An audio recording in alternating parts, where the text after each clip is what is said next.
Welcome. I know many of you have come from outside of the country, all over the world, here to visit Toronto and the Rotman School of Management for our super session, and so welcome to Canada for everyone who's come from abroad.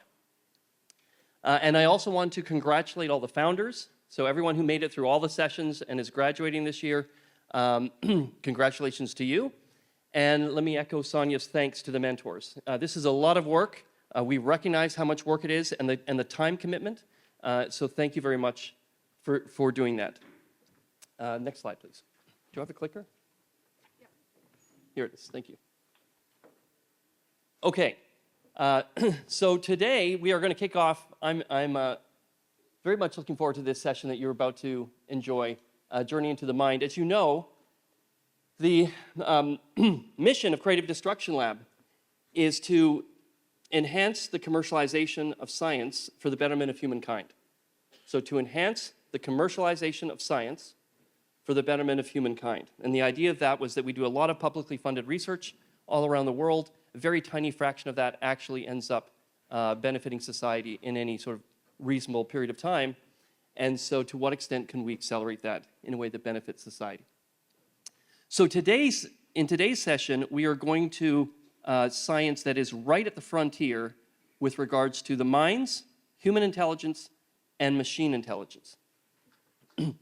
And we've invited 4 speakers. Each of the speakers you're going to hear is right at the frontier of their particular field. And so we've invited them to talk about whatever they felt they were excited about, so that whatever you hear today is going to be fresh and top of mind for them. And then what we'll do is we'll invite the 4 of them on stage and we'll pull a few common threads. Every year we pick a particular thread to focus on. So I'm going to offer one common thread before they start, and then we'll pull a few common threads after they're done. And the common thread that we will start with is intent. So think about, intent is effectively the bridge between thought and action. Between what you're thinking and what you're doing lies intent. In economics, intent is an input that guides decision-making, and decision-making in economics is a key unit of analysis. And so we're going to dig into intent from a variety of angles. You're going to hear about predicting intent. So predicting intent that's happening inside a person's mind. You will hear from DJ Saab, who is a co-founder and president of Neuralink. Neuralink embodies everything that we care about at Creative Destruction Lab. They are at the frontier of commercializing science for the betterment of humankind. A pre-revenue company, the last time they raised capital, which was quite recently, $600 million at a $9 billion valuation, no revenue, pushing forward the frontiers of science. And so they are a key element of what you'll hear about today is, and I should mention, Sonia just gave you the transparency note. That applies to everything except DJ's talk. DJ's talk, they were going to be doing a global release of some very major developments at Neuralink, and that was going to be dropped later today. That's been delayed, but we've asked him to still share the content with you.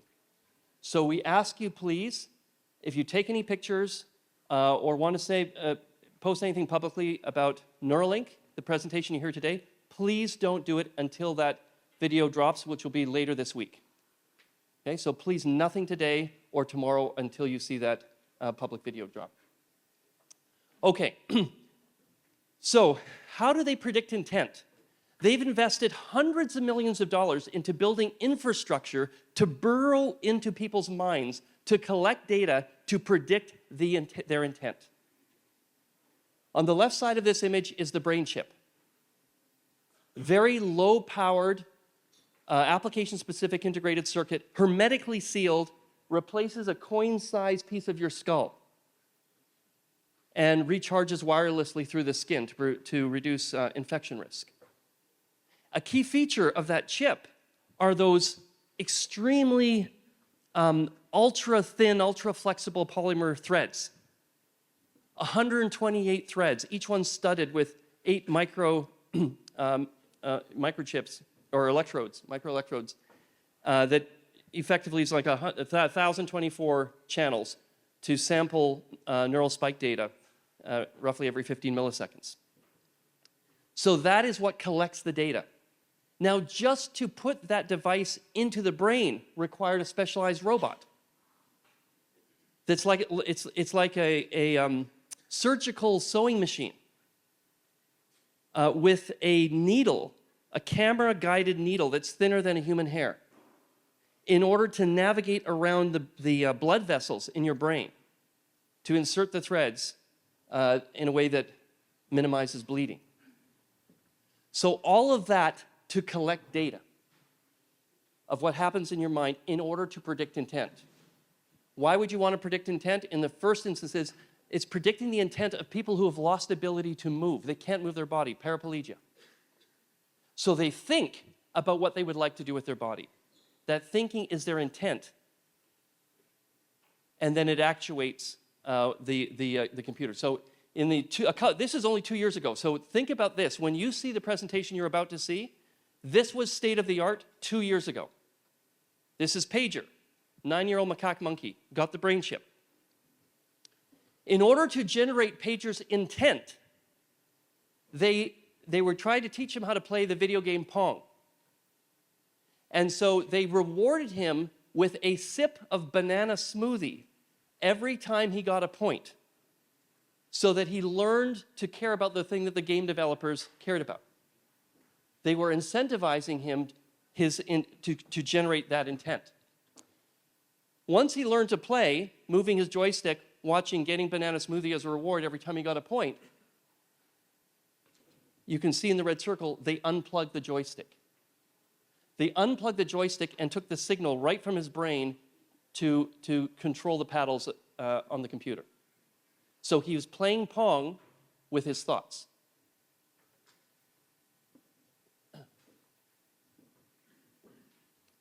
Then you're also going to hear about collaborative intent. You're going to hear from one of our speakers, Patrick Pilarski, professor, an expert in computer science, machine learning, reinforcement learning in particular. But although he's at the University of Alberta, he's not where you might think he would be. You would probably think, oh, he's in the computer science department. His appointment's in the Faculty of Medicine, in rehabilitative medicine. And one of the points he's going to touch on is collaborative intent, the intent of a person and the intent of a prosthetic. So effectively giving agency goals, having a robotic arm attached to a person, for example, who's lost their arm, where the prosthetic has its own intent, its own goals. We're going to talk about exploring intent, where a human gives intent to a machine in the form of goals. Professor Rich Sutton will deliver remarks. He is also a professor of computer science at the University of Alberta. He pioneered the field of reinforcement learning and was recently recognized with the Turing Award for his work. People in this field are familiar with the essence of reinforcement learning and the idea that there's an agent. You can think of the agent as you or me, or an autonomous agent that has perception, that observes its environment, and then takes an action. And that action generates some kind of reward signal. And they learn from the reward signal. The reward signal can be good or bad. If it's good, they realize that was a good action. Bad, it was a bad action. And they are exploring a vast search space in order to find a sequence of actions that delivers on intent, a goal. And so while it's hard today to open anything and not read about AI. And it's easy to think, well, everyone's sort of working on roughly the same thing. Rich and his colleagues have set forth a direction that is reasonably unique. The Alberta Plan. And at the centerpiece of the Alberta Plan is the reward. The reward is scalar and defines the ultimate goal of the agent. The goal is the agent's intent. We, the people, imbue the agent with their intent. We give it its goal. And the objective is to maximize the total reward summed over time. These three time series, observation, what the agent perceives, action, what it does in the world, and the reward signal it receives from what it did, constitute experience, the experience of the agent. We expect all learning to be grounded in these three signals and not variables internal to the environment. Only experience is available to the agent, and the environment is known only as a source and sink for these signals. The first distinguishing feature of the Alberta Plan's research vision is its emphasis on ordinary experience, as described above, as opposed to special training sets, human assistance, or access to the internal structure of the world. Although there are many ways human input and domain knowledge can be used to improve the performance of an AI, such methods typically do not scale with computational resources, and as such are not a research priority for us. And when you're thinking about scale, and you read in the papers about 100 billion here and 100 billion there, and President Trump going to the Emirates, and all of a sudden there's another 300 billion there, that, in your mind, you can think of all of that equals scale, computational scale. Every time you read things in the hundreds of billions, it's all about computational scale. And so when Rich delivers his remarks, and everything is guided by his view of what he wrote about in the bitter lesson, is about which of the bits of what we're doing in learning will scale. And so he and his colleague, his former student, David Silver, who led the team that built AlphaGo, that many people argue is what flipped the switch for the Chinese government and turned their attention to wanting to win and lead in AI, was the experience with AlphaGo. Rich's point is that the AI world paid a lot of attention, an increasing amount of attention to his field, reinforcement learning. It peaked at the AlphaGo period, and then everyone got distracted with ChatGPT. And now, in his view, we've more or less saturated what we can learn to a large extent from supervised learning, and the world will rediscover agents that learn from experience. And then that will take us to where all of this is going with regards to superhuman intelligence, machines that are smarter than people across all dimensions. And then finally, sourcing intent. Where does intent come from? Everybody somehow arrived into the seat that they're sitting in right now. You got here via a series of intent. Where did that come from? Suzanne Gildert is a polymath, an engineer, a builder, a scientist, an artist, a quantum physicist. And she is putting forward this idea that the way our minds work is more or less like training a neural net. We have perception that comes in, we process it, information processing, and then we take an action into the world. And that we learn from this, not unlike the way we train a neural net. And that we do much of what we do in our life in autopilot. Many times when if you drive to work and you arrive at work and someone asks you what happened at this intersection, you can't remember, because even though you are sitting in a killing machine, you are driving in unconscious mode, making decisions that you can't remember you made 5 minutes later. She believes, or she has a hypothesis, that there is another information processing layer in our minds that have not attracted the attention they deserve, a quantum layer, quantum information processing, and that's what gives us the experience of consciousness. She makes this argument, she advances a theory, the quantum conscious agent theory, that gets around the issue of needing to give a machine a reward function, a value function, Rich. We posit that a quantum conscious agent comes with a built-in reward function. Essentially, the goals of life, consciousness, and of the universe itself are already accessible by the quantum state within the conscious agent. At first, it seems preposterous that a tiny piece of physical quantum matter could have access to the hopes and dreams of an entire universe. However, is also a profound mystery why life is rewarded towards complex behaviors, self-awareness, exploration, and survival.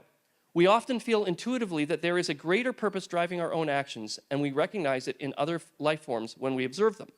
We refer to this driving force as the universal reward function. Some philosophers have used other names for the same concept, notably Plato, who introduced the idea of a Platonic realm or set of Platonic values embedded in our universe, which were inaccessible directly, but influenced patterns and values within the world of forms.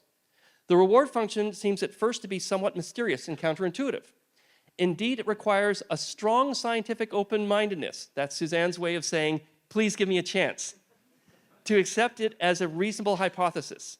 However, we remind the reader that ideas such as entanglement, non-locality, black holes, and even the heliocentric model of the solar system were once mind-boggling ideas that scientists had a hard time getting used to. In this quantum consciousness agent theory, we conjecture that each instantiation of a quantum conscious agent has access to this reward. It uses this to choose which action state to collapse into, and it does this automatically. No quantum or classical code is needed to represent or compute the reward. It is built into the physics of how the quantum state collapses. If a quantum system assumes the properties and dynamics of a quantum agent, then each time a collapse occurs in such a system, the classical state selected will be chosen by this reward function. Our conjecture is that the collapse of a quantum system, when supplied with certain types of information and when exchanging information with its environment, is not random at all, but rather a specific and directed and acts in accordance with this function. Whenever it can, and when it matters to do so, the system implicitly selects an action based on what the universe wants. Now, many of you will be sitting there and thinking, uh-oh, CDL has jumped the shark. Okay, so what we are going to do is we are going to offer Suzanne 15 minutes to give you a thesis, but also an experimental approach for how to test the hypothesis. So, fellow travelers, we're going to begin this morning with a discussion of intent. Please join me in welcoming our first speaker, the recent recipient of the Turing Award, Professor Rich Sutton.